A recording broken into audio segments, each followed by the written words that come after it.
हिंदी भाषा एवं साहित्य का वास्तुनिष्ठ इतिहास by Saraswati Pandey Govind Pandey book in Hindi book Saraswati Pandey Govind Pandey 17 April 2026।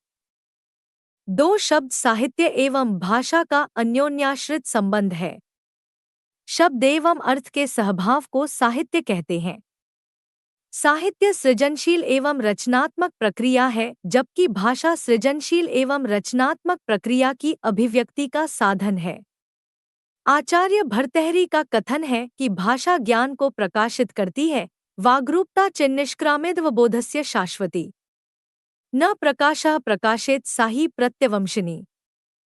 साहित्य ज्ञान का संचित कोश होता है और भाषा ज्ञान संचयन का माध्यम। साहित्य एवं भाषा के 1000 वर्षों के इतिहास के तथ्यात्मक अध्ययन की यात्रा काफी दिलचस्प है। इतिहास लेखन कठिन एवं श्रमसाध्य प्रक्रिया है। वस्तुनिष्ठता एवं प्रामाणिकता इसकी अनिवार्य शर्त है। इतिहास में बिना तथ्यों को निर्गत किए विचारों एवं सिद्धांतों की लकीर खींचना सर्वथा कठिन है। वस्तुतः साहित्य एवं भाषा का इतिहास भी इन्हीं कठिनाइयों से विकसित हुआ है।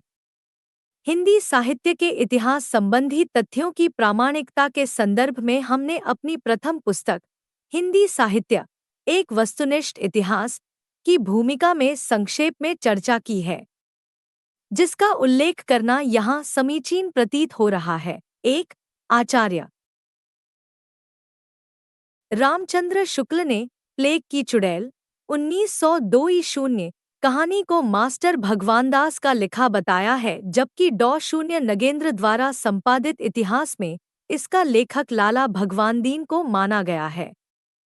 शुक्लजी ने नई धारा प्रथम उत्थान में खड़ी बोली की कविता दशरथ विलाप को अंबिकादत्त व्यास का लिखा बताया है, परंतु शून्य नगेंद्र इसे भारतेंदु हरिश्चंद्र का मानते हैं। इसी क्रम में शिवमंगल सिंह सुमन कृत मिट्टी की बारात को शून्य नगेंद्र ने त्रिलोचन की रचना होने की बात लिखी है। तथ्यगत विसंगतियों के साथ साथ रचना के प्रकाशन वर्ष, लेखकों की जन्म मृत्यु संबंधी तिथियों में भी अनियमितता है। 2. हजारी प्रसाद द्विवेदी के हिंदी साहित्य की भूमिका और हिंदी साहित्य उद्भव और विकास पुस्तक में अलग अलग ढंग से तथ्य प्रस्तुत किए गए हैं, जैसे रामानंद के 12 शिष्यों के नाम में अंतर, नामदेव की जन्मतिथि में अंतर, नूर मोहम्मद की रचना तिथि क्रम में अंतर इत्यादि। 3. शून्य बच्चन सिंह के हिंदी साहित्य का दूसरा इतिहास में कई तथ्यों को दूसरे ढंग से ही प्रस्तुत किया गया है, जैसे इन्होंने अपनी पुस्तक में एक दोहा उद्धृत किया है, जो निम्न है: सजन सकारे जाएंगे, नैन मरेंगे रोए, बिधना ऐसो रैन कर, भोर कभी ना हुए। इस दोहे को बच्चन सिंह ने अमीर खुसरो का बताया है। देश की मानक परीक्षा U0G0C0 दिसंबर 2012 के तृतीय प्रश्न पत्र के 7वें प्रश्न में उक्त दोहे के रचनाकार का नाम पूछा था। U0G0C0 द्वारा जारी किए गए उत्तर कुंजिका आंसर की के अनुसार भी इसका लेखक अमीर खुसरो ही सिद्ध होता, किंतु यह तथ्य पूर्णतः संदिग्ध है। शून्य इकबाल अहमद और शून्य हरदेव बाहरी ने उक्त दोहे को शेख शरफुद्दीन बू अली कलंदर का बताया है, जो अमीर खुसरो का समकालीन था। शून्य इकबाल ने पर्याप्त तथ्य देकर इस बात की पुष्टि भी की है। 4. शून्य गोपाल राय के हिंदी उपन्यास का इतिहास और हिंदी कहानी का इतिहास में दिए गए रचना प्रकाशन तिथियों को अन्य इतिहास ग्रंथों से मिलाने पर तमाम अंतर्विरोध दिखाई पड़ते हैं। 5. भारतीय ज्ञानपीठ से प्रकाशित सप्तक तथा प्रचलित इतिहास ग्रंथों में कवियों की जन्मतिथि, नाम आदि में भी अंतर मिलता है। दूसरा सप्तक में जो शंकुत माथुर हैं, उसे अन्य इतिहासकारों ने शकुंतला माथुर बना दिया।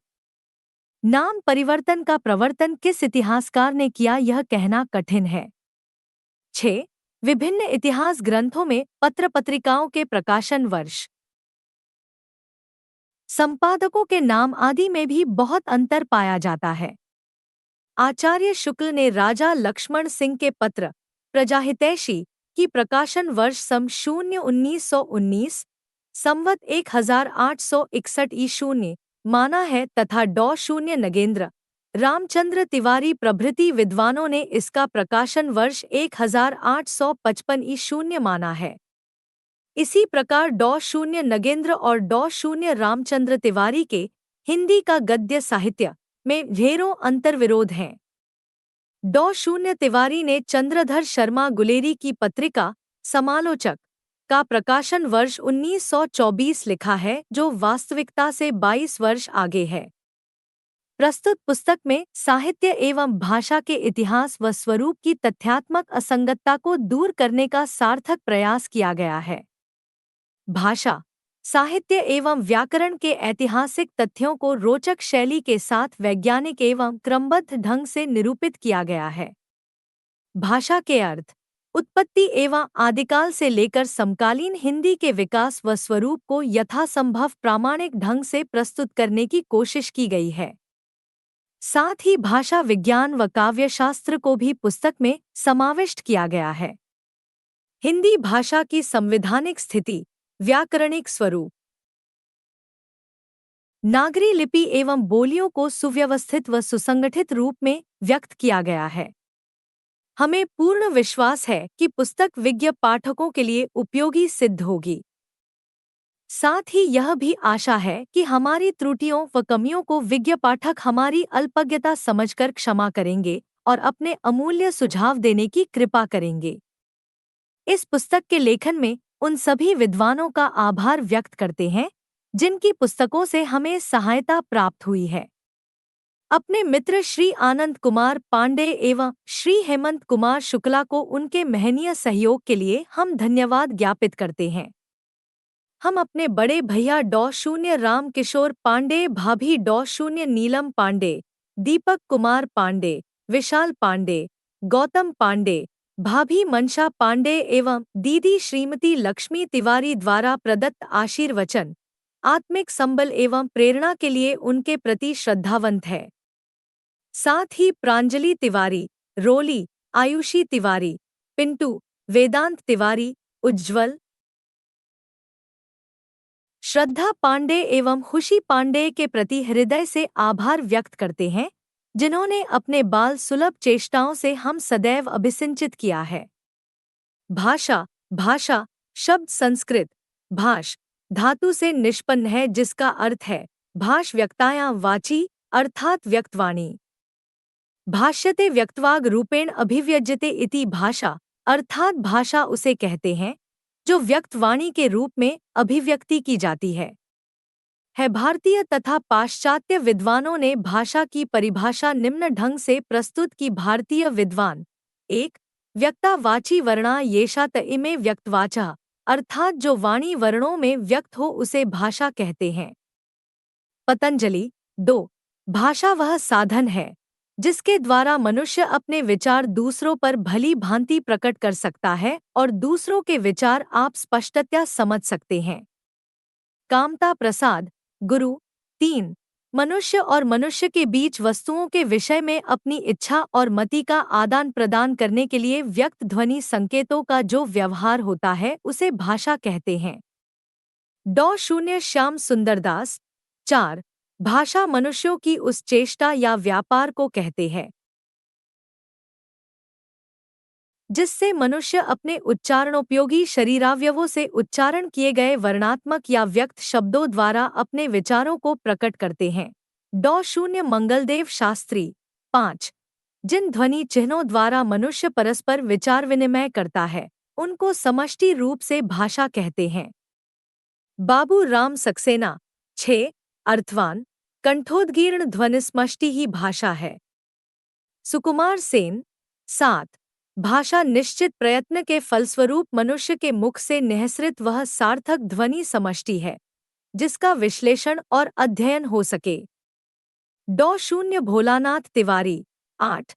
भाषा यादृच्छिक रूढ़ उच्चारित संकेत की वह प्रणाली है जिसके माध्यम से मनुष्य परस्पर विचार विनिमय सहयोग अथवा भावाभिव्यक्ति करते हैं। आचार्य देवेंद्र नाथ शर्मा 9 ध्वन्यात्मक शब्दों द्वारा हृदगत भावों तथा विचारों का प्रकटीकरण ही भाषा है। डॉ शून्य पांडुरंग दामोदर गुणे पाश्चात्य विद्वान 1 भाषा और कुछ नहीं है, केवल मानव की चतुर बुद्धि द्वारा आविष्कृत एक ऐसा उपाय है जिसकी मदद से हम अपने विचार सरलता और तत्परता से दूसरों पर प्रकट कर सकते हैं और जो चाहते हैं कि इसकी व्याख्या प्रकृति की उपज के रूप में नहीं बल्कि मनुष्यकृत पदार्थ के रूप में करना उचित है। मैक्समूलर 2 ध्वन्यात्मक शब्दों द्वारा विचारों का प्रकटीकरण ही भाषा है। हेनरी स्वीट 3 भाषा उस स्पष्ट सीमित तथा सुसंगठित ध्वनि को कहते हैं जो अभिव्यंजना के लिए नियुक्त की जाती है। क्रोचे 4 भाषा एक प्रकार का चिन्ह है। चिन्ह से तात्पर्य उन प्रतीकों से है जिनके द्वारा मनुष्य अपना विचार दूसरों पर प्रकट करता है। ये प्रतीक भी कई प्रकार के होते हैं, जैसे नेत्रग्राह्य, श्रोतग्राह्य एवं स्पर्शत्रांगा। वस्तुतः भाषा की दृष्टि से श्रोतग्राह्य प्रतीक ही सर्वश्रेष्ठ हैं। वांद्रेय 5 मनुष्य ध्वन्यात्मक शब्दों द्वारा अपना विचार प्रकट करता है। मानव मस्तिष्क वस्तुतः विचार प्रकट करने के लिए ऐसे शब्दों का निरंतर उपयोग करता है। इस प्रकार के कार्यकलाप को ही भाषा की संज्ञा दी जाती है। उत्तो बेस पर्सन 6 विचारों की अभिव्यक्ति के लिए जिन व्यक्त एवं स्पष्ट ध्वनि संकेतों का व्यवहार किया जाता है उन्हें भाषा कहते हैं।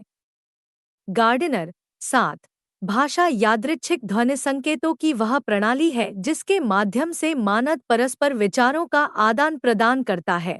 ब्लॉक तथा ट्रेगर 8 भाषा यादृच्छिक ध्वनि संकेतों की वह पद्धति है जिसके द्वारा मानव समुदाय परस्पर सहयोग एवं विचार विनिमय करते हैं।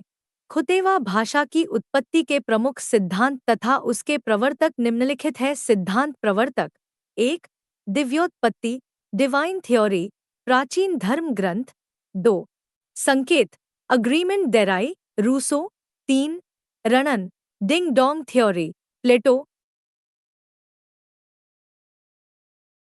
हेस एवं मैक्समूलर 4 इंगित जेस्चर थ्योरी डॉ शून्य राय 5 धातु रूट थ्योरी हेज और मैक्समूलर 6 श्रम ध्वनि योहीहो थ्योरी नवारे नॉयर 7 संपर्क कॉन्टेक्ट थ्योरी जी शून्य रेवेज 8 समन्वय हेनरी स्वीट सन 1866 ई0 में पेरिस में भाषा विज्ञान की एक समिति ला सोसाइटे दे लेगिस्टिक ला सोसाइट दे लिंग्विस्टिक ने अपने अधिनियम में निर्देश दिया कि भाषा की उत्पत्ति और विश्वभाषा निर्माण इन दो विषयों पर विचार नहीं किया जाएगा। भाषा की विशेषताएं एवं प्रवृत्तियां निम्नांकित है। 1 भाषा सामाजिक संपत्ति है। 2 भाषा सतत प्रवहमान सहज और नैसर्गिक होता है। 3 भाषा अर्जित संपत्ति है। 4 भाषा परिवर्तनशील है। 5 भाषा भाव संप्रेषण का माध्यम है। 6 भाषा अर्जित संपत्ति है। 7 भाषा अनुकरण से सीखी जाती है। 8 भाषा जटिलता से सरलता तथा संयोगात्मकता से वियोगात्मकता की ओर उन्मुख होती है। 9 भाषा परंपरागत वस्तु है। 10 प्रत्येक भाषा की संरचना पृथक होती है। भाषा विकास के प्रमुख चरण क्रमशः निम्न है। 1 आंगिक 2 वाचिक 3 लिखित 4 यांत्रिक। भाषा के विविध रूप होते हैं जो निम्न है। 1 मानक या परिनिष्ठित भाषा स्टैंडर्ड लैंग्वेज। 2 विभाषा उपभाषा प्रांतीय भाषा या बोली डायलेक्ट। 3 अपभाषा अपभ्रष्ट भाषा या अमानक भाषा स्लैंग। 4 व्यक्ति बोली इडियोलेक्ट। 5 विशिष्ट भाषा प्रोफेशनल लैंग्वेज। 6 कूट भाषा सीक्रेट लैंग्वेज। 7 कृत्रिम भाषा आर्टिफिशियल लैंग्वेज 8 राष्ट्रभाषा नेशनल लैंग्वेज। विश्व की भाषाएं और वर्गीकरण। कुछ विद्वानों ने गणना करके विश्व की सभी भाषाओं की संख्या 2796 बताई है, किंतु कुछ विद्वान अनुमानतः इसकी संख्या 3000 बताते हैं। संसार की भाषाओं के दो प्रकार के वर्गीकरण हैं, एक आकृति मूलक वर्गीकरण और दो पारिवारिक वर्गीकरण। आकृति मूलक वर्गीकरण को रूपात्मक, रचनात्मक, व्याकरणिक, वाक्यात्मक, पदात्मक, पदाश्रित के नाम से भी जाना जाता है। वाक्य रचना एवं रूप पद रचना को आधार मानकर जो वर्गीकरण किया है उसे आकृतिमूलक वर्गीकरण कहते हैं। जाता विश्व की भाषाओं का आकृतिमूलक वर्गीकरण सर्वप्रथम प्रो शून्य श्लेगल ने किया। आकृतिमूलक वर्गीकरण का वंशवृक्ष निम्न ढंग से प्रस्तुत किया जा सकता है। भाषा 1 अयोगात्मक, 2 योगात्मक, क अश्लिष्ट, ख श्लिष्ट, ग प्रश्लिष्ट, आए पूर्वयोगात्मक, 2 मध्ययोगात्मक, 3 अंतयोगात्मक, 4 पूर्वांत योगात्मक, आए अंतर्मुखी, अ संयोगात्मक, ब वियोगात्मक, 2 बहिर्मुखी, अ संयोगात्मक, ब वियोगात्मक, ग प्रश्लिष्ट, आए पूर्ण प्रश्लिष्ट, 2 आंशिक प्ररिला। आकृतिमूलक भाषाओं की महत्वपूर्ण विशिष्टताएं एवं उदाहरण। निम्नलिखित भाषा विशिष्टताएं उदाहरण। 1 अयोगात्मक भाषा, एकाक्षर, निर्वयव या स्थान प्रधान भाषा। इसमें प्रकृति और प्रत्यय या अर्थतत्व और संबंध तत्व का संयोग नहीं होता है। यह स्वतंत्र शब्दात्मक भाषा है। चीनी, बर्मी, सुदामी आदि। 2 योगात्मक भाषा। इसमें प्रकृति और प्रत्यय या अर्थतत्व और संबंध तत्व का संयोग होता है। क अश्लिष्ट, यह प्रत्यय प्रधान भाषा है। तुर्की, आए पूर्वयोगात्मक। इसमें प्रत्यय प्रकृति के पूर्व लगाता है। इसमें प्रत्यय प्रकृति के बीच में लगता है। काफिर, जुलू, 2 मध्य योगात्मक। संथाली, 3 अंतयोगात्मक। इसमें प्रत्यय प्रकृति के अंत में जोड़ा जाता है। कन्नड़, 4 पूर्वांत योगात्मक। इसमें प्रत्यय प्रकृति के पूर्व व अंत में जोड़ते हैं। मफोर भौगोलिक क्षेत्र भाषा परिवार। क यूरेशिया, यूरोपेशिया। 1 भारोपीय, भारत यूरोपीय। 2 द्रानिंग परिवार, काकेशी परिवार। 4 बुरुशस्की। 5 उराल अल्ताई परिवार। 6 चीनी परिवार। 7 जापानी कोरियाई परिवार।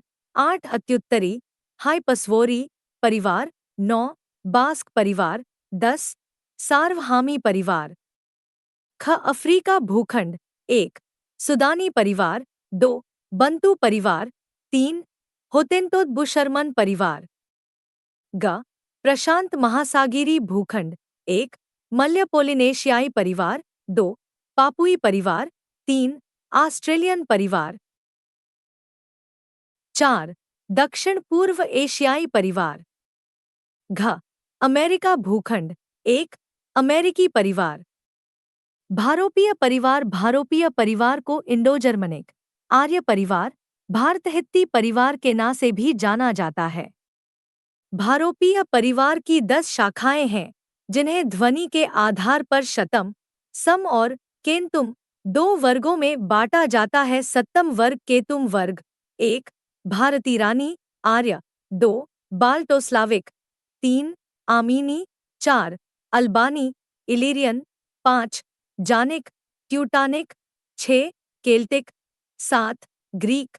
8 तोखरी। 9 हिटाइट। 10 इटालिक। डॉ शून्य बियर्सन ने भारती रानी, आर्य की 3 उपवर्गों का उल्लेखी। 1 ईरानी।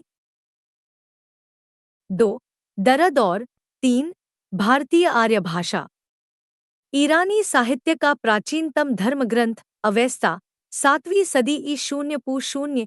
अवेस्ता का अर्थ शास्त्र है। अवेस्ता को बैक्ट्रिया की राजभाषा होने के कारण प्राचीन बैक्ट्रियम भी जाता है। कुछ लोग भूलवश अवेस्ता को जिंद भी कहते हैं। महाकवि फिरदौसी का शाहनामा ईरान का राष्ट्रीय महाकाव्य है। ईरानी भाषाओं का वंशवृक्ष निम्न ढंग से प्रस्तुत किया जा सकता। ईरानी भाषाएं पश्चिमी पूर्वी मीडियन प्राचीन फारसी Avesta मोन्दियन Pamir वर्गिस्ता Pashto Pahlavi Devari Balochi ओसेटिक Kurdi हुजवारेश पाजद आधुनिक फारसी दरद शब्द का अर्थ पर्वत होता है। इसका प्राचीन नाम पैशाची प्राकृत भी दरद भाषाओं का क्षेत्र पामीर और पश्चिमोत्तर पंजाब है आदि है। दरद उपवर्ग की प्रमुख भाषाएं कश्मीरी, शीना, चित्राली, काफिर, कोहिस्तानी भारतीय आर्य भाषाएं भारतीय आर्य भाषा समूह को काल क्रम की दृष्टि से निम्न वर्गों में बांटा गया है। प्राचीन भारतीय आर्य भाषा 2000 ई 0 से 500 ई 0 तक। एक वैदिक संस्कृत 2000 ई 0 से 800 ई 0 तक। 2 संस्कृत अथवा लौकिक संस्कृत 800 ई 0 से 500 ई 0 तक। ब मध्यकालीन आर्य भाषा 500 ई 0 से 1000 ई 0 तक। 1 पाली प्रथम प्राकृत 500 ई 0 से ई 0 तक। 2 प्राकृत द्वितीय प्राकृत 1 ई 0 से 500 ई 0 तक। 3 अपभ्रंश तृतीय प्राकृत 500 ई 0 से 1000 ई 0 तक। स आधुनिक भारतीय आर्य भाषा 1000 से अब तक। प्राचीन भारतीय आर्य भाषा 1 वैदिक संस्कृत प्राचीन भारतीय आर्य भाषा का प्राचीनतम नमूना वैदिक साहित्य में दिखाई देता है। वैदिक साहित्य का सृजन वैदिक संस्कृत में हुआ। वैदिक संस्कृत को वैदिकी, वैदिक, छंदस, छांदस आदि भी कहा जाता है। वैदिक साहित्य को 3 विभागों में वर्गीकृत किया जा सकता है। 1 संहिता, 2 ब्राह्मण एवं 3 उपनिषद। संहिता विभाग में ऋक् संहिता, यजुः संहिता, साम संहिता एवं अथर्व संहिता आते हैं। महत्व को दृष्टि से प्रधान अऋक् संहिता है। ऋक् का शाब्दिक अर्थ है सुकरना। ऋग्वेद में 10 मंडल 1028 सूक्त एवं 10,580 ऋचाएँ हैं। इसके सूक्त प्रायः क के अवसरों पर पढ़ने के लिए देवताओं की स्तुतियों से संबंध रखने वाले गीतात्य काव्य हैं। यजुः संहिता में यज्ञों के कर्मकांड में प्रयुक्त मंत्र पद्य एवं गद्य दोनों में संग्रहित है।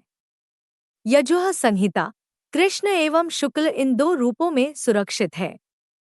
कृष्ण बजे संहिता में मंत्र भाग एवं गद्यमय व्याख्यात्मक भाग साथ-साथ संकलित किए गए हैं, पर शुक्ल यजुर्वेद संहिता में केवल मंत्र भाग संग्रहित है। सामवेद में सोम यागों में की के साथ गाए जाने वाले सूक्तों को गेय पदों के रूप में सजाया गया है। सामवेद केवल 75 मंत्र ही मौलिक है, शेष ऋग्वेद से लिए गए हैं। अथर्ववेद संहिता जन साधा में प्रचलित मंत्रतंत्र टोनटोटकों का संकलन है। ब्राह्मण भाग में कर्मकांड की व्याख्या की गई है।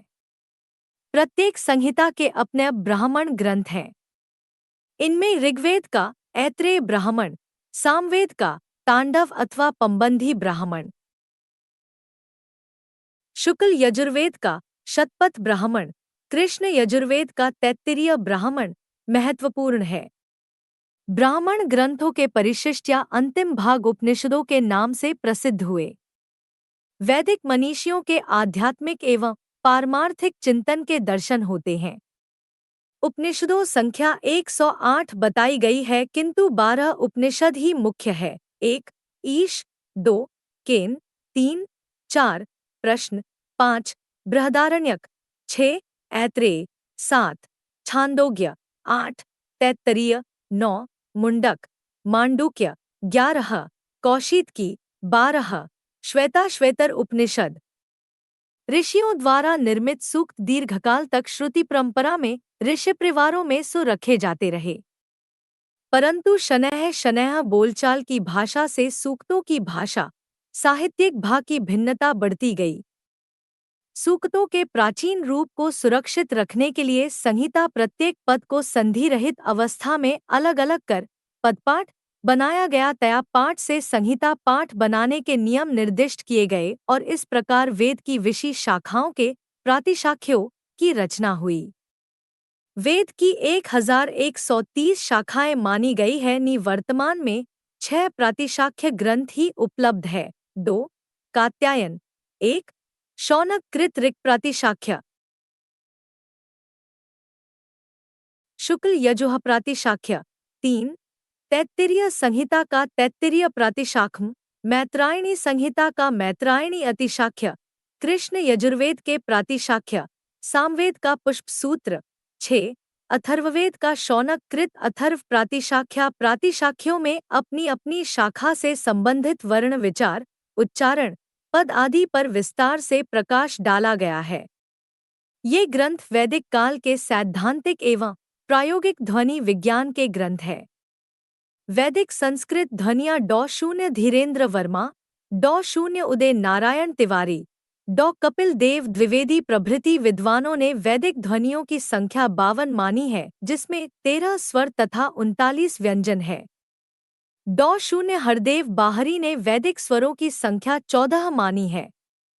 वैदिक ध्वनियों का वर्गीकरण निम्न ढंग से किया जा सकता है। वैदिक स्वर संख्या 13, मूल स्वर आ, ई, उ, अभात्री संयुक्त स्वर ओ, ए और वैदिक व्यंजन संख्या 39, अघोष घोष अघोष अर्थस्वर स्थान अल्पप्राण महाप्राण अल्पप्राण महाप्राण अल्पप्राण ऊष्म महाप्राण अंतस्थ इंठ तालव्य मूर्धन्य दंत्य ओष्ठ। वैदिक संस्कृत की विशेषताएं अल्युप्राण 1 मार्च 2005, मराशन 24 अधोष -12, समाय 3 1। वैदिक संस्कृत श्लिष्ट योगात्मक है। 2 वैदिक संस्कृत में संगीतात्मक एवं बलात्मक दोनों ही स्वराघात मौजूद है। 3 वैदिक संस्कृत में 3 लिंग, पुल्लिंग, स्त्रीलिंग एवं नपुंसकलिंग, 3 वचन, एकवचन, द्विवचन एवं बहुवचन, 3 वाच्य, कर्तृवाच्य, कर्मवाच्य एवं भाववाच्य एवं 8 विभक्तियों कर्ता, संबोधन, कर्म, करण, संप्रदान, अपादान, संबंध, अधिकरण का प्रयोग मिलता है।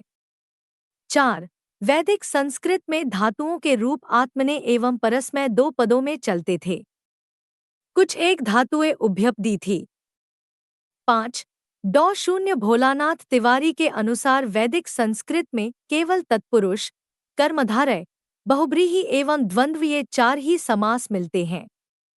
6 वैदिक संस्कृत में काल एवं भाव, क्रियार्थ मिलाकर क्रिया के 10 सा रूपों का प्रयोग मिलता है। बारकाल 1 लट, वर्तमान 2 लिट, परोक्ष या संपन्न 3 अनद्यतन या संपन्न 4 लुंग, सामान्य भूत। 6 भाव 1 लोट, आज्ञा 2 विधिली, संभावनार्थ 3 आओ, इच्छार्थ 4 लुंग, हेतु समुद्भाव या निर्देश 5 लेट, अभिप्राय और 6 निर्बंध। क्रिया के 10 काल और भाव भेद को ही लकार कहते हैं।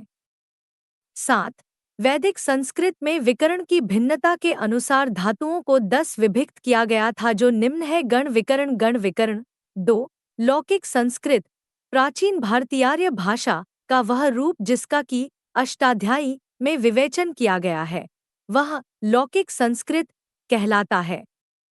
के में 48 ध्वनियां ही शेष रह गई। वैदिक संस्कृत की 4 ध्वनियों डा 6 जिल्हा मूर्तर उपध्मानीय के लुप्त होने से लौकिक संस्कृत की 48 ध्वनियां शेष बच गई। ब मध्यकालीन आर्य भाषा 1 पाली, प्रथम प्राकृत पाली का अर्थ बुद्ध वचन पा रखतीति बु इति पाली होने से यह शब्द केवल मूल त्रिपिटक ग्रंथों के लिए प्रयुक्त हुआ ही त्रिपिटक ग्रंथों की रचना हुई। त्रिपिटकों की संख्या 3 है। 1 सूत पिटक, विनय पिटक एवं 3 अभिधम्म पिटका बौद्ध धर्म के प्रचार प्रसार के उद्देश्य से अशोक के पुत्र कुमार महेंद्र त्रिपिटकों के साथ लंका गए। वहां लंका नरेश वह ई 0 पू 0 291 के संरक्षण में थेरवाद का त्रिपिटक बुद्ध के उपदेशों का संग्रह बद्ध हुआ। पाली भारत की प्रथम देश भाषा है। सुत्त पिटक साधारण बातचीत के ढंग पर दिए गए बुद्ध के उपदेशों है। इस पिटक के अंतर्गत 5 निकाय आते हैं जो निम्न हैं: 1. दीघ निकार मध्यम निकाय, 3. संयुक्त निकाय, 4. अंगुत्तर निकाय और 5. खुद्दक निकाया। निकाय में 15 ग्रंथ है। 1. खुद्दक पाठ, 2. धम्मपद, 3. उदान, 4. 5. सुत्तनिपात, 6. विमानवत्यु, 7. पेतवत्यु, 8. थेरगाथा, 9. थेरीगाथा, जातक, 11. निदेश, 12. पटिलंभिदामग, 13. अपदान, 14. बुद्ध दर्वस एवं चर्यापिटक। विनय पिटक में बुद्ध की उन शिक्षाओं का संकलन है जो उन्होंने समय समय पर संघ संचालन को नियमित करने के लिए दी थी। विनय पिटक में निम्नलिखित ग्रंथ है: 1. महावग्ग, 2. चुल्लवग्ग, 3. पाचित्य, 4. पाराजिक, 5. परिवार। अभिधम्म पिटक में चित्त, चैतसिक आदि धमों का विशद विश्लेषण किया गया है। सुत्त पिटक के उपदिष्ट सिद्धांति के आधार पर ही वस्तुतः अभिधम्म पिटक का विकास हुआ है। अभिधम्म पिटक में 7 प्रंथ है: 1. धम्म संगणी, 2. विभंग, 3. धातुकथा, 4. पुग्गलपत्ति, 5. कथावत्यु, 6. यमक, 7. पट्ठाम। पाली में त्रिपिटक साहित्य के अलावा अट्ठकथा साहित्य, मिलिंदपन्हो, दीपवंश, महावंश आदि ग्रंथ भी अपना महत्वपूर्ण स्थान रखते हैं। इन ग्रंथों के अनुशीलन से पता चलता है कि पाली का प्रचार न केवल उत्तरी भारत में था अपितु बर्मा, लंका, तिब्बत, चीन आदि देशों तक विस्तारित था। अट्ठकथा साहित्य के प्रणेता आचार्य बुद्धघोष बतलाए जाते हैं, जिनका समय ईसा की 5वीं शताब्दी निश्चित है। बुद्धघोष कृत विशुद्धिमग्ग, विशुद्धमार्ग को बौद्ध सिद्धांतों का कोश भी कहा जाता है। पाली भाषा के 3 व्याकरण ग्रंथ उपलब्ध है जो निम्नलिखित हैं: 1. कच्चान व्याकरण, 2. मोग्गलान व्याकरण तथा 3. सहनीति। कच्चान व्याकरण 7वीं शती के रचयिता महाकच्चायन माने जाते हैं। कालक्रम में यह सर्वप्राचीन पाली व्याकरण है। कच्चान व्याकरण को कच्चान गंध या सुसंधिकप्प भी कहा जाता है। कच्चायन व्याकरण में 4 कप्प, संथि कप्प, नाम कप्प, आख्यात कप्प तथा किच विधान कप्प, 23 परिच्छेद तथा 675 सूत्र है।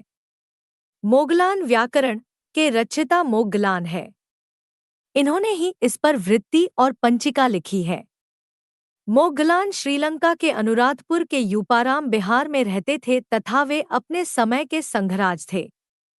मोग्गलान व्याकरण पाली व्याकरण में पूर्णता तथा गंभीरता में सर्वश्रेष्ठ व्याकरण है।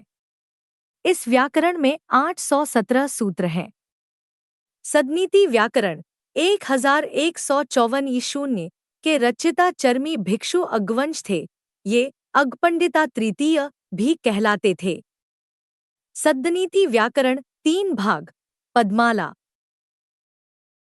घातुमाला और सूत्तमाला, 27 अध्याय तथा 1391 सूत्रों में निबद्ध है। विभिन्न विद्वानों द्वारा पाली शब्द की व्युत्पत्ति निम्नलिखित ढंग से बताई गई: विद्वान आचार्य विधुशेखर मैक्स वालनमर भिक्षु जगदीश काश्यप भंडारकर व वाकर नागल भिक्षु सिद्धार्थ कोमाम्बी उद्यनारायण तिवारी। व्युत्पत्ति पंती पनी पट्टी पलिन पाली पाटवी पुत्र या पाली पर्याय पलियाय पालियाय पाली प्राकृत पाकट पाद पादल पति पाठ पा पाई पाली पाल पाली पानिन ली पारिन। पाली भाषा के प्रदेश को लेकर विद्वानों में काफी मतभेद है। विभिन्न विष्णु द्वारा वर्णित पाली भाषा का प्रदेश निम्नांकित है: विद्वान पाली भाया प्रदेश श्रीलंकाई बौद्ध तथा चाइल्डर्स मगध वेस्टरगार्ड तथा स्टेनकानो उज्जैनी या विंध्य प्रदेश प्रियर्सन व गहुन मगध लडेन वर्ग कलिग रीत्र डेविदन कोसल सुनीति कुमार गटरजी मध्यदेश की बोली देवेंद्रनाथ शर्मा मयूख के आगपाय का भूभाग उद्योनाग्यन तिवारी मध्यदेश को बोली सर्वसम्मति से विद्वानों ने पाली भाषा का प्रदेश मध्य प्रदेश की बोली के डीकार किया है। पाली की वर्ण संघटना या ध्वनियाँ पाली के प्रसिद्ध वैयाकरण कच्चायन के अनुसार पाली में 41 ध्वनियों होती है तथा मोग्गलान के अनुसार पाली में कुल 43 ध्वनिर्ण तो है। कच्चायन के अनुसार पाली में 8 स्वर तथा 33 व्यंजन होते हैं तथा मोग्गलर अनुसार 10 स्वर तथा 33 व्यंजन होते हैं।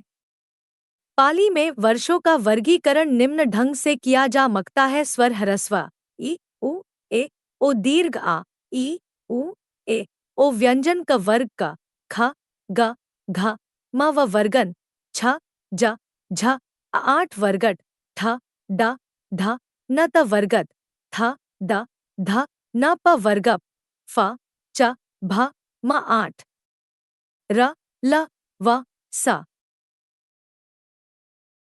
हा हा। अब पारिन भाषा की महत्वपूर्ण विशेषताएं निम्नलिखित है। 1. अनुज्ञार ओम पाली में स्वतंत्र ध्वनि है जिसे पाली वैयाकरण ने निग्रहित नाम से अभिहित किया है। बिंदु निग्रहित। 2. टर्नर के अनुसार पाली में वैदिकी की भांति ही संगीतात्मक एवं बलात्मक दोनों स्वगपात थी। ग्रियर्सन तथा भोलानाथ तिवारी पाली में बलात्मक स्यगपात मानते हैं, जबकि जूल यंता किसी भी स्वराघात को नहीं स्वीकार करते हैं। 3. पाली में 3 लिग, तीन्यान्य तथा 2 वचन, एक वचन और बहुवचन का प्रयोग मिलता है। पाली में द्विवचन नहीं होता है। 4. पाली हलंत रहित, 6 कारक, 8 लकार, 4 काल, 4 भाव तथा 8 गण युक्त भाषा है। प्रथम प्राकृत पाली के अंतर्गत ही अभिलेखी प्राकृत या शिलालेखी प्राकृत भी आता है। इसके अधिकांश लेख शिला पर अंकित होने के कारण इसकी संज्ञा शिलालेखी प्राकृत हुई। 2. प्राकृत द्वितीय प्राकृत मध्यकालीन आर्घभागा को प्राकृत भी कहा गया है। प्राकृत की व्युत्पत्ति के एक संबंध में 2 मत प्रचलित है जो निम्न है। 1. प्राकृत प्राचीनतम जनभाषा है, प्राकृत प्राचीनतम प्रचलित जनभाषा है। नमी साधु ने इसका निर्वचन करते हुए लिखा है, प्राक पूर्व कृतम प्राकृतन, अर्थात प्राकृत शब्द से इसका निर्माण हुआ है जिसका अर्थ है पहले की बनी हुई। जो माशा मूल से चली आ रही है उसका नाम प्राकृत है। नाम प्रकृतः आगतम प्राकृतम। नामी साधु ने काव्यालंकार की टीका में लिखा है, प्राकृतेति सकल जगत जंतुनरना व्याकरणादि मिर्नाहत संस्कारः सहजो यचन व्यापारः प्रकृतिः प्रकृति तत्र भवः सेव वा प्राकृतम, अर्थात सकल जगत के जंतुओं प्राणियों के व्याकरण आदि संस्कारों से रहित सहजवचन व्यापार को प्रकृति कहते हैं। उससे उत्पन्न अथवा वही प्राकृत है। वाक्यतिराज ने गडढो में लिखा, सैलाओ इमं वाया विसंति पत्नो य नेन्ति वायाओ पंत्री समुद्धन वह नेन्ति सायराओस चे जलाई। अर्थात जिस प्रकार जल सागर में प्रवेश करता है और वहीं से निकलता है उसी प्रकार समस्त भाषाएं प्राकृत में ही प्रवेश करती है और प्राकृत से ही निकलती है। निम्नलिखित है। 2. प्राकृत की उत्पत्ति संस्कृत से हुई है, इस मत की पुष्टि करने वाले विद्वान। 3. प्रकृतिः संस्कृत तत्र भवम तत् आक्तम वा प्राकृतम, अर्थात प्रकृति या मूल को चस्तुनिश की संस्कृत है और जो संस्कृत से आगत है वह प्राकृत है। हेमचंद्र 2. प्रकृतिः संस्कृत तत्र भवम प्राकृत मुच्यते, अर्थात प्रकृति या मूल संस्कृत उससे उत्पन्न भाषा को प्राकृत कहते हैं। प्राकृत सर्वस्य मार्कंडे 3. प्राकृतस्य सर्वमेव संस्कृत योनिया, अर्थात प्राकृत की जननी संस्कृत, प्राकृत संजीवनी वासुदेव। 4. प्रकृतयः संस्कृतायास्तु विकृतिः प्राकृति मता, अर्थात संस्कृत की वे प्राकृत है। षड भाषा चंद्रिका लक्ष्मीधर। वी प्रकृतेः संस्कृतात् आगतं प्राकृतम, अर्थात प्रकृति संस्कृत से आगत प्रकृ है। सिंह देवमणि। अब प्रायः सभी विद्वानों से इस बात को स्वीकार लिया है कि प्राकृत उत्पत्ति संस्कृत से हुई है। द्वितीय प्राकृत को साहित्यिक प्राकृत भी कहते हैं। प्राकृत भाषाओं के विषय में सर्वप्रथम भरतमुनि ने नाट्यशास्त्र में विचार किया। भरतमुनि ने अपने नाट्यशास्त्र में 7 मुख्य प्राकृत तथा 7 गौण विभाष में चर्चा की। जो अंकित है मुख्य प्राकृत मागधी अवंतिजा प्राच्या सूरसेनी शौरसेनी अर्धमागधी बाहुलीक दाक्षिणात्य महाराष्ट्री गौण विभाषा शाबरी आभीरी चांडाली सचरी द्राविड़ी उदूरजा वनेचरी व्याकरण का नाम प्राकृत प्रकाश है।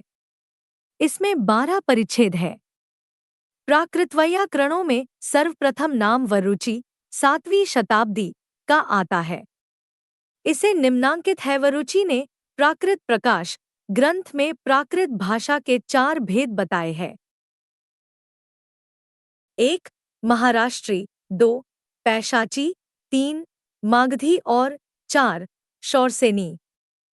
हेमचंद्र ने अपने प्रसिद्ध ग्रंथ प्राकृत व्याकरण में प्राकृत भाषा के 3 भेदों की चर्चा की, जो निम्न है। 1 आर्षी अर्धमागधी, 2 चूलिका पैशाची और 3 अपभ्रंशा। हेमचंद्र को प्राकृत का पाणिनि माना जाता है।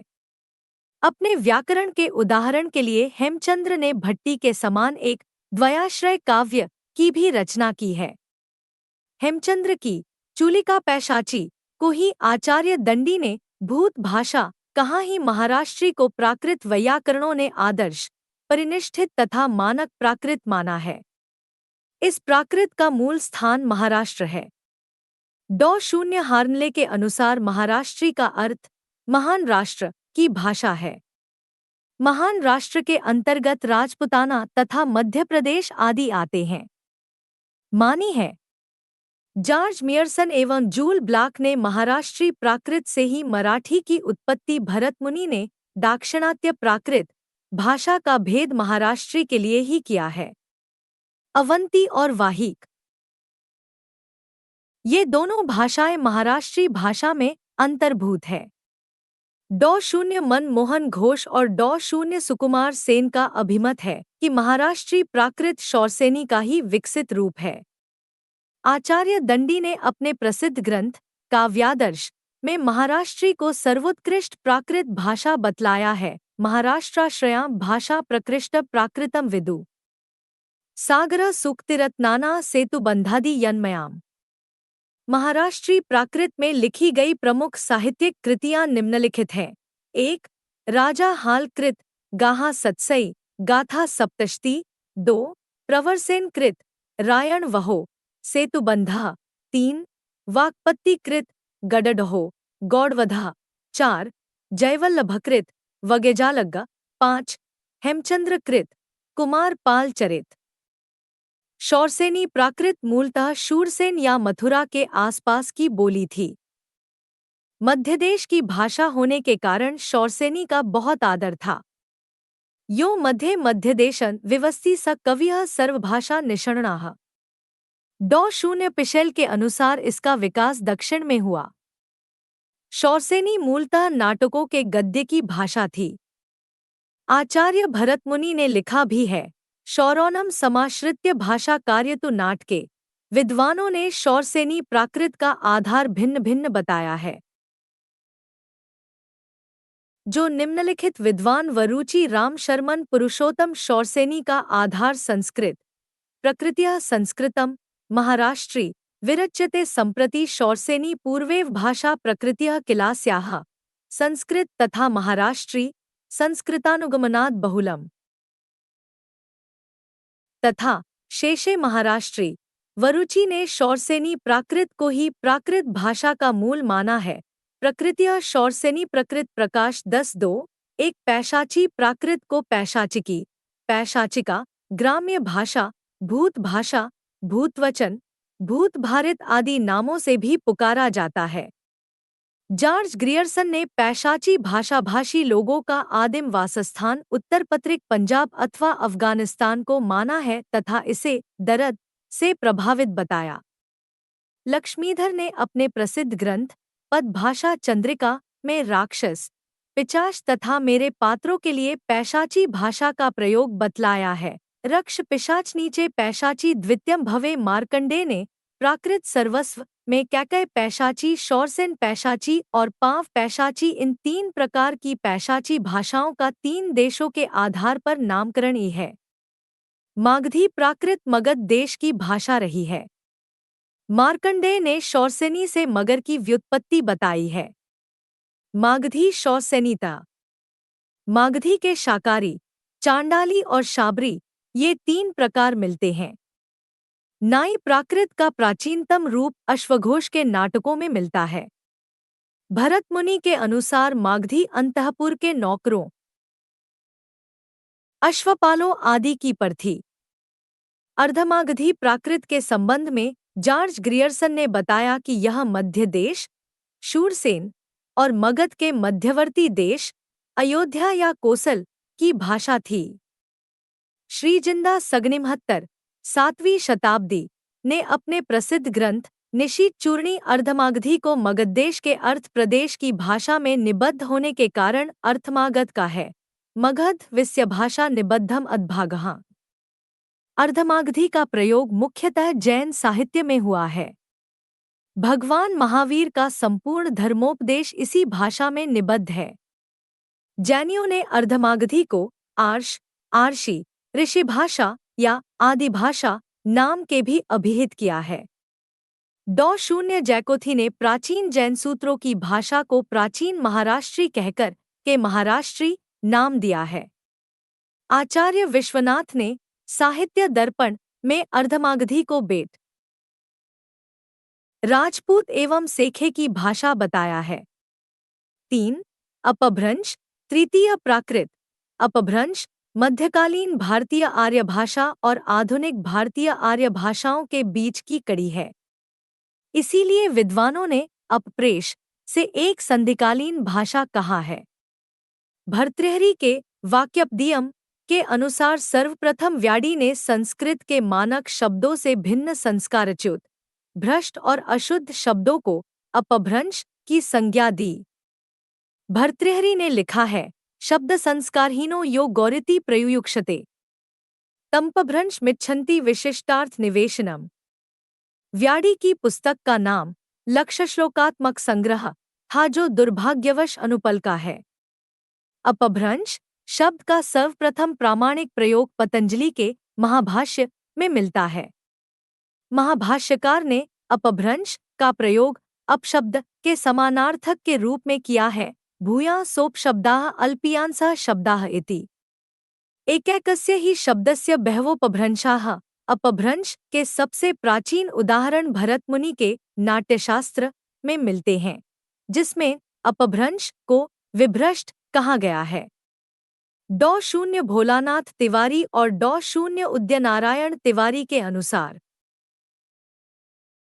भाषा के अर्थ में अपभ्रंश शब्द का प्रथम प्रयोग चंड 6वीं शताब्दी ने अपने प्राकृत लक्षण ग्रंथ में किया है। न लोपोभंशेधो रेफस्य।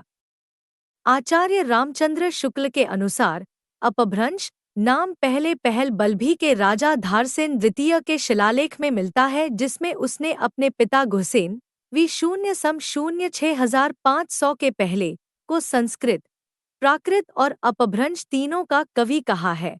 भागा ने काव्यालंकार में अपभ्रंश की संस्कृत और प्राकृत के साथ एक काव्योपयोगी भाषा के रूप में वर्णित किया है। संस्कृतम प्राकृतम चान्यत पभ्रंश इति विधा। आचार्य किशोरीदास वाजपेयी ने अपभ्रंश को घाण भाषा कहा है।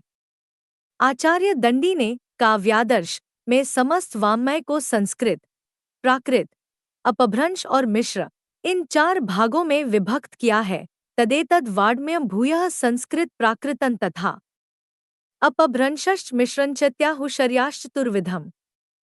आचार्य दंडी ने काव्यादर्श में अपभ्रंश को आभीर भी कहा है। आभीरादि गिरथ काव्येष्वपभ्रंश इति स्मृताः।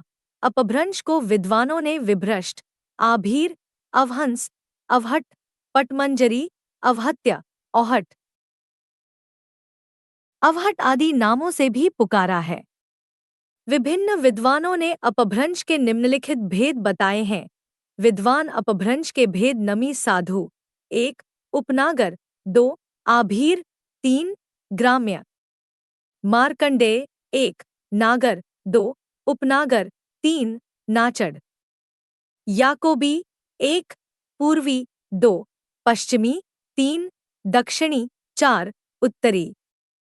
तागरे 1, पूर्वी 2, पश्चिमी 3, दक्षिणी।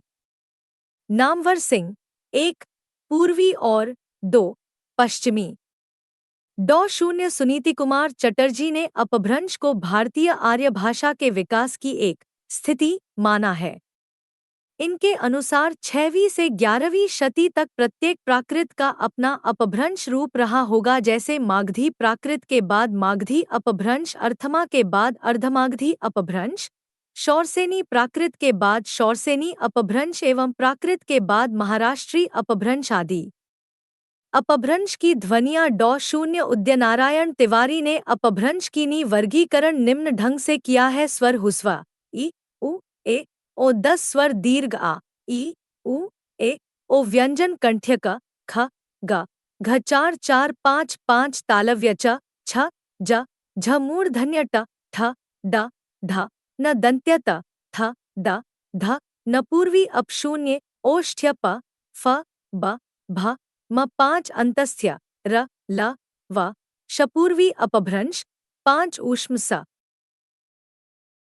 ह व्यंजन 30 अपभ्रंश भाषा की महत्वपूर्ण विशेषताएं निम्नलिखित है। 1. अपभ्रंश को उकार बहुला भाषा कहा गया है। 2. अपभ्रंश वियोगात्मक हो रही थी, अर्थात अपभ्रंश में विभक्तियों के स्तर स्वतंत्र परसर्गों का प्रयोग होने लगा था। 3. अपभ्रंश में 2 वचन, एकवचन और बहुवचन, और 2 ही लिंग, दु और स्त्रीलिंग मिलते हैं। अवहट अपभ्रंश का ही परवर्ती या परिवर्तित रूप है। डॉ. सुनीति कुमार चटर्जी ने अपभ्रंश और आधुनिक भारतीय आर्य भ के बीच की कड़ी को अवहट कहा है। अवहट शब्द का सर्वप्रथम प्रयोग ज्योतिश्वर ठाकुर ने अपने वर्णल ग्रंथ में किया है। स आधुनिक भारतीय आर्य भाषा। आधुनिक भारतीय आर्य भाषाओं का विकास अपभ्रंश से हुआ है। R0 हार्नले ने सन 1880 ई में किया। आधुनिक भारतीय आर्य भाषाओं का सर्वप्रथम वर्गीकरण डॉ. हार्नले ने आधुनिक भारतीय आर्य भाषाओं को 4 वर्गों में विभाजित की है, जो निम्नांकित है। 1. पूर्वी गौड़ियन, पूर्वी हिंदी, बंगला, असमी, उड़िया। 2. पश्चिमी गौड़ियन, पश्चिमी हिंदी, राजस्थानी, गुजराती, सिंधी, पंजाबी। 3. उत्तरी गौड़ियन, गढ़वाली, नेपाली, पहाड़ी। 4. दक्षिणी गौड़ियन, मराठी। डॉ. हार्नले के अनुसार जो आर्य मध्यदेश अथवा केंद्र में थे, भीतरी आर्य कहलाए, और जो चारों ओर फैले हुए थे, बाहरी आर्य कहलाए। डॉ. जॉर्ज ग्रियर्सन ने लिंग्विस्टिक सर्वे ऑफ इंडिया भाग तथा bulletin of the school of oriental studies, London institution भाग खंड 3 1920 अपना पहला वर्गीकरण निम्नांकित ढंग से प्रस्तुत किया है। 1. बाहरी उपशाखा क, उत्तरी पश्चिमी समुदाय 1, लहंदा 2, सिंधी। ख. दक्षिणी समुदाय आए, मराठी। ग. पूर्वी समुदाय 1, उड़िया 2, बिहारी 3, बंगला 4, असमिया। 2. मध्य उपशाखा क, मध्यवर्ती समुदाय आए, पूर्वी हिंदी। 3. भीतरी उपशाखा क, केंद्रीय समुदाय आए, पश्चिमी हिंदी 2, पंजाबी आए, गुजराती 4, भीरनी वी, खानदेशी 6, राजस्थानी। ख. पहाड़ी समुदाय 1, पूर्वी पहाड़ी अथवा नेपाली 2, मध्य या केंद्रीय पहाड़ों आया, ये पश्चिमी पहाड़ी। डॉ शून्य तुनीति कुमार चटर्जी ने ग्रियर्सन के वर्गीकरण की आलोचना ध्वनिगत एवं व्याकरणगत आधारों पर करते हुए अपना वैज्ञानिक वर्गीकरण निम्न वर्गों में प्रस्तुत किया। 1. उदीच्य सिंधी लहंदा पंजाबी। 2. प्रतीच्य राजस्थानी गुजराती। 3. मध्य देशीय पश्चिमी हिंदी। 4. प्राच्य पूर्वी हिंदी विहारी उड़िया असमिया बंगला। 5. दाक्षिणात्य मराठी। डॉ शून्य धीरेन्द्र वर्मा ने डॉ शून्य चटर्जी के वर्गीकरण में सुधार करते हुए अपना निम्नांकित वर्गीकरण प्रस्तुत किया। 1. उदीच्य सिंधी लहंदा पंजाबी। 2. प्रतीच्य गुजराती। 3.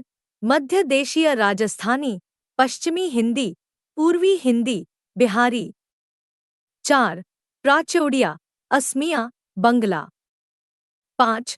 दाक्षिणात्य मराठी।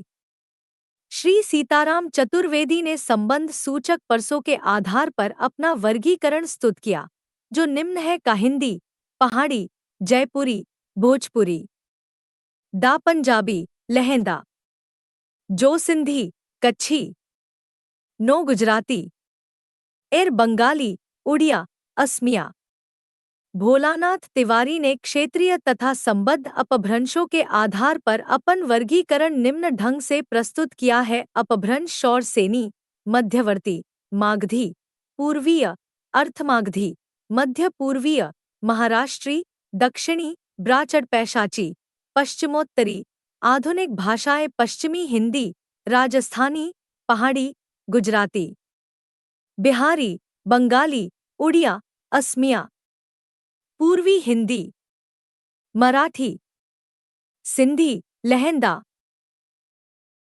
पंजाबी है। डॉ शून्य हरदेव बाहरी ने आधुनिक आर्य भाषाओं का वर्गीकरण इस प्रकार किए। हिंदी वर्ग हिंदीतर अहिंदी वर्ग उत्तरी नेपाली मध्य पहाड़ी राजस्थानी पश्चिमी हिंदी पूर्वी हिंदी बिहारी ये सभी हिंदी की उपभाषाएं हैं।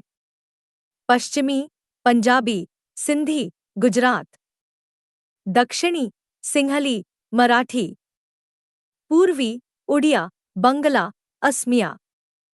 प्रमुख आधुनिक भारतीय आर्य भाषाओं की विशेषताएं सिंधी शब्द का संबंध संस्कृत सिंधु से है। सिंधु देश में सिंधु नदी के दोनों किनारों पर सिंधी भाषा बोली जाती है।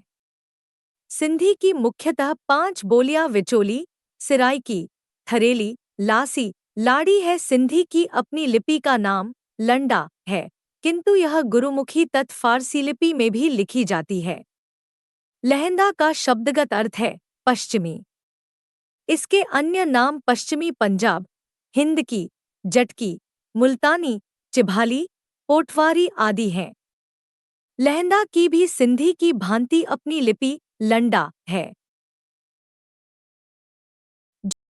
जो कश्मीर में प्रचलित शारदालिपि की ही एक उपशाखा है।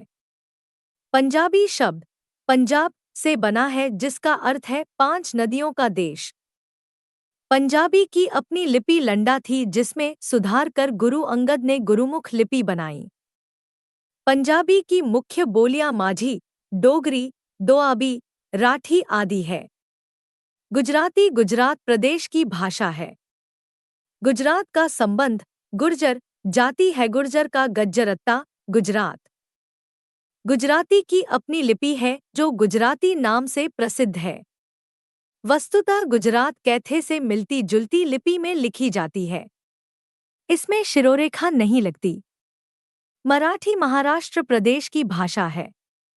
इसकी प्रमुख बोलियां कोंकणी नागपुरी कोष्टी माहारी आदि है।